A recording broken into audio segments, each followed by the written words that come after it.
Before I start, I'd like to thank Sanjana ji and the entire team of IMD for inviting me here. It's an absolute honor to be here and to speak about a topic that I'm very passionate about. So today I'll be speaking about genetic counseling and the inheritance of hereditary neuromuscular disorders. So I'll speak in both Hindi and English because जो presentation मैंने बनाई है और जो information मैं देना चाहती हूँ, it is important for everybody specifically क्योंकि काफ़ी सारे पेरेंट्स हैं, पेशेंट्स हैं हमारे साथ, so ये इन्फॉर्मेशन उनके लिए भी शायद बहुत इम्पोर्टेंट होगी, इसलिए मैं हिंदी में भी बात करूँगी. Next please. तो ये जो हम कहते हैं इसको जेनेटिक डिसऑर्डर या रेयर डिजीज जिसको हम कहते हैं, इसमें एक बहुत इम्पॉर्टेंट फैसेट होती है, एक बहुत इम्पॉर्टेंट बात हम कहते हैं इसको डायग्नोस्टिक ओडिसी बोला जाता है. क्योंकि कोई भी रेयर डिजीज या कोई भी जेनेटिक कंडीशन, चाहे वो मस्कुलर डिस्ट्रोफी हो, कोई न्यूरोपैथी हो, कोई और जेनेटिक कंडीशन हो, काफी बार होता है कि एक बच्चे को डायग्नोसिस तक पहुंचने के लिए काफी टाइम लग जाता है. काफी टाइम पेरेंट्स अपने बच्चों को लेके काफी सारे डॉक्टर्स के पास जाते हैं एंड वहां से उनको डायग्नोसिस नहीं मिलती है, वो काफी ट्रैवल करते हैं. एंड ये एक ग्लोबल स्टेटिस्टिक है जिसमें हमें पता चला है कि अराउंड 300 मिलियन लोगों को जेनेटिक कंडीशंस होती हैं, जिसमें से 50% बच्चे होते हैं. एंड एवरेज पे पेशेंट्स 8 फिजिशियन तक को देखते हैं ताकि उनको एक डायग्नोसिस मिले. And most of the time होता है कि आइदर वो मिसडायग्नोस होती है या उनकी गलत डायग्नोसिस हो गई होती है. एंड ऑन एन एवरेज बोला जाता है कि कोई भी जेनेटिक डिसऑर्डर को डायग्नोसिस मिलने के लिए एवरेज पे 7 से 8 साल लगते हैं. कभी कभार हमें ऐसे भी पेशेंट्स मिले हैं जो हमारे पास 13, 14, 15 साल भटकते हुए आए हैं, फिर जाके उनको डायग्नोसिस मिली है. तो इसीलिए ये फोरम बहुत इम्पोर्टेंट है. ये जो सारी डिस्कशंस हो रही हैं, जहाँ क्लिनिशियंस बातें कर रहे हैं, जहाँ हम टेस्टिंग की बातें कर रहे हैं, ये इसलिए इम्पोर्टेंट है ताकि हम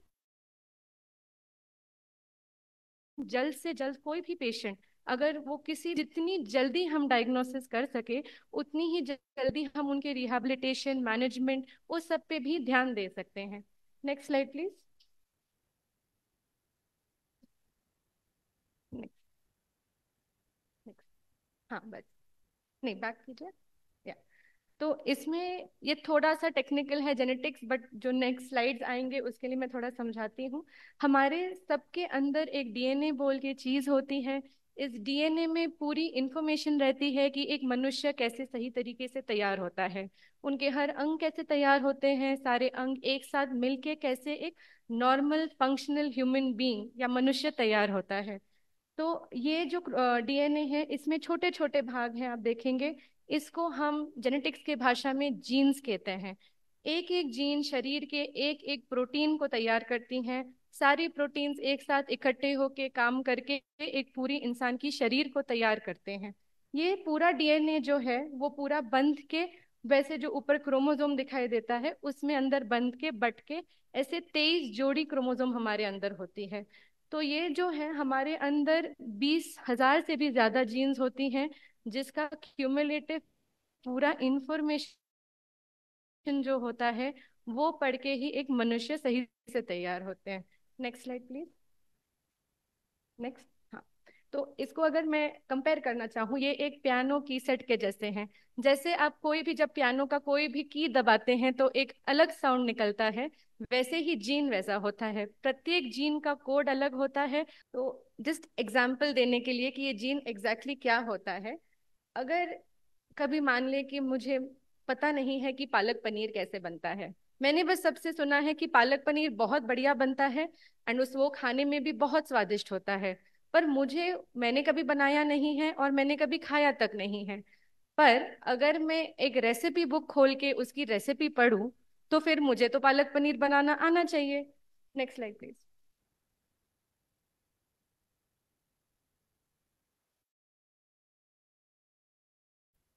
तो अभी अगर मैं ये पूरा रेसिपी शुरुआत से लेके एंड तक सही से एकदम हूबहू कॉपी करके बनाऊं तो एंड में मुझे पालक पनीर बन के मिलना चाहिए. ठीक है. नेक्स्ट. पर वहां अभी देखिए पनीर के जगह पे अब करेला आ गया है, पर मुझे तो पता नहीं है कि उसमें करेला होना नहीं चाहिए. मैंने तो हूबहू ऊपर से लेके नीचे तक कॉपी कर लिया है। Next slide. पर जो मुझे बन के आया वो पालक पनीर नहीं, वो पालक करेला बन के आया है। यही है म्यूटेशन की एग्जाम्पल। कहीं अगर आपकी ये जीन की रेसिपी में कहीं गलती हो जाती है, इसी को हम म्यूटेशन कहते हैं। ये जीन भी एक रेसिपी जैसी है, ये शरीर रेसिपी पढ़ के ही वो अंग बनाती है। Next slide please. अब बस बताने के लिए कि देखिए मस्कुलर डिस्ट्रोफी के भी काफी टाइप होते हैं। ठीक है। ऐसा होता है कि काफी टाइम पे स्टार्ट होती हैं, कुछ कुछ होता है कि जल्दी स्टार्ट होते हैं, बच्चों में स्टार्ट होती है, किसी किसी को लेट स्टार्ट होती है, 40 साल 50 साल के आसपास स्टार्ट होती है। पर सिर्फ मस्कुलर डिस्ट्रोफी के ही कितने तरीके के होते हैं, कितने मायोपैथीज होती हैं। Next slide. तो इसमें ऐसा है कि प्रत्येक जो मस्कुलर डिस्ट्रोफी होती हैं उसका एक अलग अलग जीन होता है। उसी जीन को पढ़ के, जैसे प्रियांशु सर ने बताया था, वो समझ के फिर एक प्रोटीन का पार्ट तैयार होता है। पर अगर वो जीन में कहीं गलती आ जाती है तो वो प्रोटीन सही से तैयार नहीं होती है। अब क्या होते हैं, प्रत्येक जीन की दो कॉपीज होती है हम सबके अंदर। कुछ कुछ जीन्स ऐसे काम करते हैं कि दो कॉपी में भी, अगर एक कॉपी में भी गलती हो जाती है तो उन इंसान को मस्कुलर डिस्ट्रोफी हो सकती है। और ऐसे मस्कुलर डिस्ट्रोफी होता है FSHG, facio scapulo humeral muscular dystrophy, myotonic muscular dystrophy, Emery Dreifuss, Aldrich muscular dystrophy और ओक्यूलोफेरेंजियल मस्कुलर डिस्ट्रोफी। इसमें दो कॉपी में से एक में कॉपी में अगर गलती आ जाती है तो उस इंसान को ये मस्कुलर डिस्ट्रोफी हो सकती है। Next slide. ये एक दूसरे तरीके का इनहेरिटेंस होता है। जैसे हमने पिछले वाले में देखा था कि सिर्फ एक ही जीन की कॉपी में गलती होने के बाद वो डिस्ट्रोफी हो सकती है। ये ऐसे होते हैं जहां जब दोनों ही कॉपी जीन की गलत होती है, दोनों में ही म्यूटेशन होती है, तो उस बच्चे को या उस इंसान को मस्कुलर डिस्ट्रोफी हो जाती है। इसको हम ऑटोसोमल रिसेसिव डोमिन ऑटोसोमल रिसेसिव इनहेरिटेंस बोलते हैं। इसमें आपका लिम्ब गर्डल मस्कुलर डिस्ट्रोफी आता है, बेथलेम मस्कुलर डिस्ट्रोफी आता है, जीएनई मायोपैथी आती है, मियोशी मस्कुलर डिस्ट्रोफी आती है। काफी सारे मस्कुलर डिस्ट्रोफीज है, मैंने कुछ कॉमन नेम करी हुई है। नेक्स्ट वाली दीजिए। Next slide. अब और एक तरीके का इनहेरिटेंस होता है, तो इसमें क्या होता है, ये एक अलग तरीके के जीन पे होता है जो सेक्स क्रोमोसोम्स पे होती है। अब हमें पता है कि हर इंसान में, महिलाओं में दो एक्स क्रोमोसोम्स होती है और एक पुरुष इंसान में होता है एक एक्स और एक वाई क्रोमोसोम। अगर जीन की एक ही एक्स क्रोमोसोम की जीन में म्यूटेशन आ जाती है और वहां अगर दूसरा क्रोमोसोम वाई होता है, मतलब दूसरा क्रोमोसोम सही नहीं होता है कि वो एक्स क्रोमोसोम नहीं होती है, तो उन इंसानों को डीएमडी जैसी बीमारी हो सकती है। क्योंकि क्या होता है, जब दो एक्स होते हैं, जहां हम महिला में देखते हैं कि अगर दो एक्स में एक एक्स में भी गलती हो जाती है, ये दूसरे एक्स क्योंकि उसका काम सही से कम काम करता है, इसीलिए उनको डीएमडी नहीं होता है, वो कैरियर होते हैं। पर अगर ये सेम चीज पुरुष इंसान में होता है, क्योंकि उनके पास दो एक्स नहीं है, एक एक्स और एक वाई है, अगर वो एक्स पे जो जीन है डीएमडी का, अगर उसी में गलती आ जाती है तो फिर दूसरा कोई अच्छा जीन नहीं है डीएमडी का वो काम संभालने के लिए, इसलिए वो डिस्ट्रोफिन का प्रोटीन सही से नहीं बनता है। ऐसे इंसानों को Duchenne muscular dystrophy, Becker muscular dystrophy, ऐसे सारे जो मस्कुलर डिस्ट्रोफीज होते हैं, इसको हम एक्स लिंक्ड रिसेसिव डिसऑर्डर बोलते हैं। अब मैं क्यों आपको ये इंफॉर्मेशन दे रही हूँ, क्यों मैं आपको ये सारे इनहेरिटेंस पैटर्न्स बता रही हूँ, क्योंकि हर जीन एक अलग तरीके से इनहेरिट होता है, अलग तरीके से उस वो म्यूटेशन आती है एक इंसान में। कभी कभार मम्मी पापा से आता है, कभी कभार सिर्फ मम्मी से आ सकती है, कभी कभार सिर्फ उसी इंसान में आ सकता है, मम्मी पापा में शायद वो मिले भी ना। तो इसीलिए जीन की टेस्टिंग करवाना और वो समझना कि उनके कौन से जीन में म्यूटेशन है, उससे हमें समझ आ सकता है कि परिवार में और कोई भी है कि नहीं जिनको रिस्क हो सकता है यही बीमारी होने का। शायद लेट ऑनसेट हो सकता है, बाद में एज में आ सकता है, या ऐसा हम समझ सकते हैं कि उनके खुद के बच्चों को फर्दर रिस्क हो सकता है कि नहीं ये मस्कुलर डिस्ट्रोफी होने के लिए। Next slide. अब हम आते हैं जेनेटिक काउंसलिंग पे। तो जेनेटिक काउंसलिंग जो हम करते हैं, जेनेटिक काउंसलर्स करते हैं, इसमें यही होता है कि हम इन पेशेंट से या हम फैमिली से बात करते हैं जिनमें जेनेटिक बीमारियां होने की संभावना पाई जाती है या वो खुद अफेक्टेड होते हैं। ये समझने के लिए कि कोई जीन में ऐसी कोई गलती है कि नहीं जिसकी वजह से उस बच्चे को या वो उस इंसान को वो सिम्टम सारे आ रहे हैं। इस हम उस इन पूरी कंडीशन के ऊपर सारा इंफॉर्मेशन देते हैं, क्या क्या होता है, वो आगे इनहेरिट कैसे हो सकता है, उसके क्या क्या मैनेजमेंट अवेलेबल हो सकते हैं।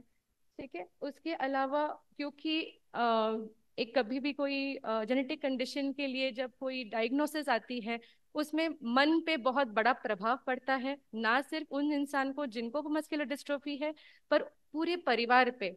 तो हम पूरे परिवार से बात करते हैं समझने के लिए कि उनको कहाँ दिक्कत हो रही है, उनको समझाते हैं ताकि वो भी उन बच्चों को या उनके परिवार के में जो मेंबर है उनके बारे में समझे क्या हो रहा है, ताकि वो बेटर उनको हेल्प कर सके।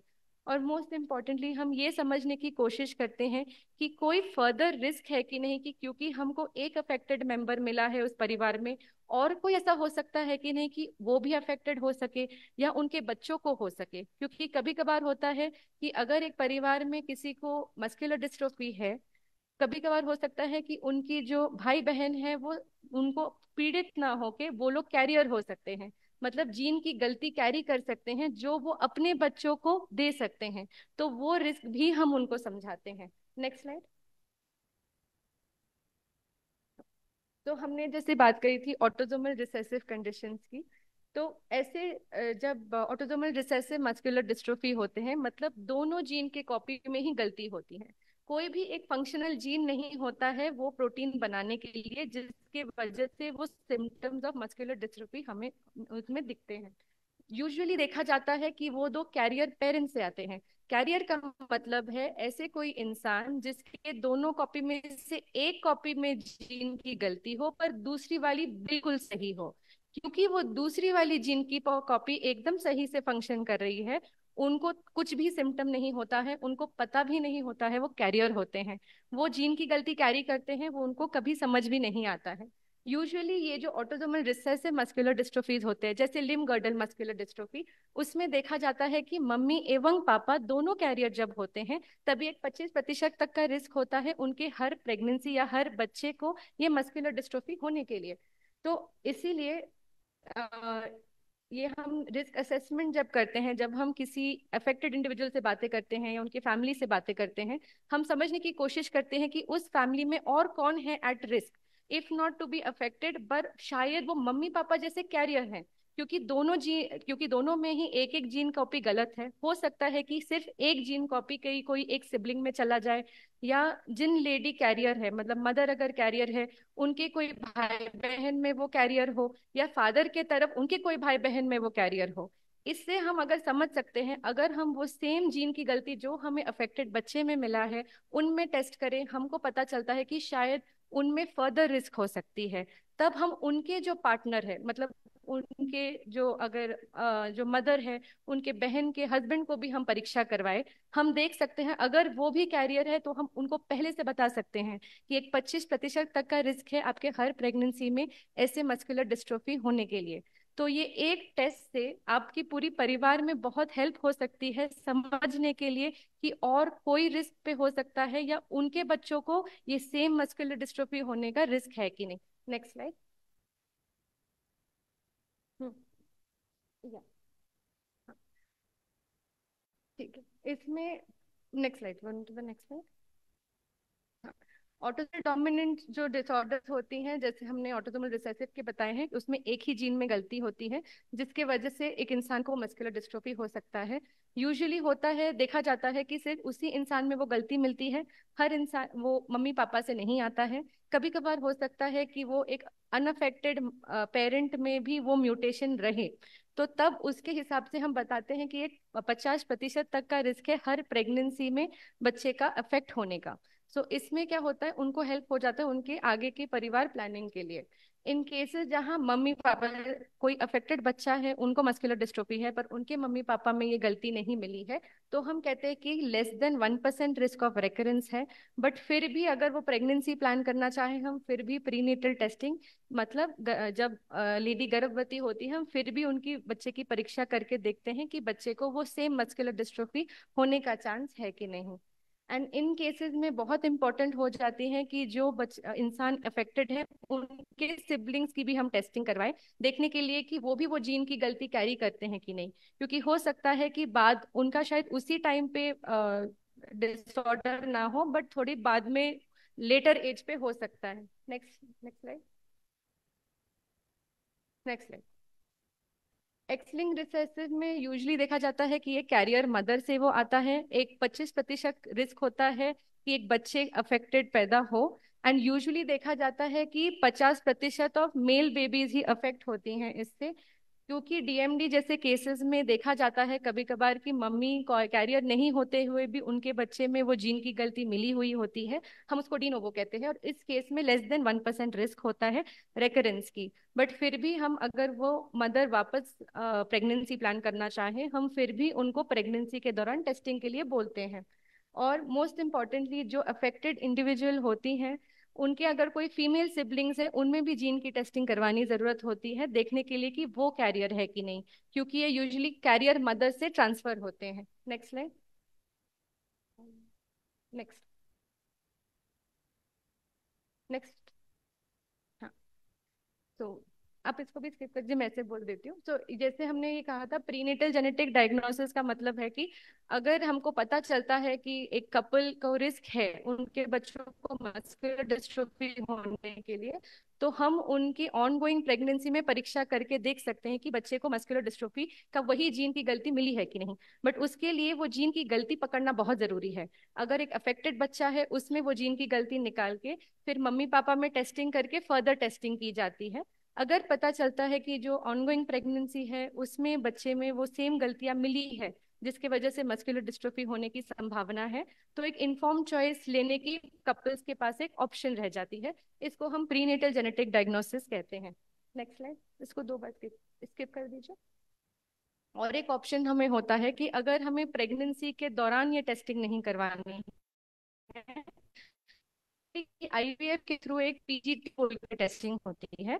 अगर जीन की गलती हमें मिली हुई होती है मम्मी पापा में, तो आईवीएफ के दौरान एम्ब्रियो जो तैयार होते हैं उसमें हम टेस्टिंग करके पकड़ते हैं कि वो एम्ब्रियो जो नॉर्मल है, जो अफेक्टेड नहीं है, उसको आगे हम आईवीएफ के थ्रू प्रेगनेंसी करने दें ताकि वो बच्चा अनअफेक्टेड पैदा हो। तो क्या होता है, हम यूजुअली पहले से एक एम्ब्रियो ऐसा सिलेक्ट करते हैं जिसमें वो जीन की गलती ही ना हो, जिससे मस्कुलर डिस्ट्रोफी हो सकती है। Next slide, next, next. Okay, तो जेनेटिक काउंसलिंग की इम्पोर्टेंट, ये मेरी दिस इज लास्ट स्लाइड।